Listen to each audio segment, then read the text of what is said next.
ஜீவன், சாவு எனக்கு ஆதாயம். சாவை கண்டு நமக்கு பயமா?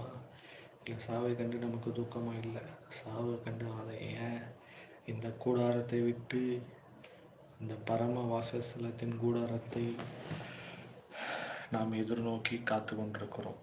இந்த கூடை விட்டு பிரிந்து நிரந்தர வாசஸ்தலமான நித்தியமான கிறிஸ்து வாழும் இடத்தில் கடந்து போக நாம் விரும்புகிறோம், வாஞ்சிக்கிறோம். இருந்தாலும் ஆண்டவர் இந்த பூமியில் நமக்கென்று நியமித்திருக்கிற ஓட்டத்தில் நாம் பொறுமையாக ஓடக்கடவோம். நாள் ஒன்றோறும் அப்பொழுது தேவனோடு நாம் மகிழ்ச்சியாக இருப்போம். அதனால் சாவை குறித்து எனக்கு பயமில்லை, சாவை குறித்து எனக்கு துக்கமில்லை. சாவு எனக்கு ஆதாயம். ஏனெனில் இந்த பூமியில் நான் மரிப்பேன். தேவன்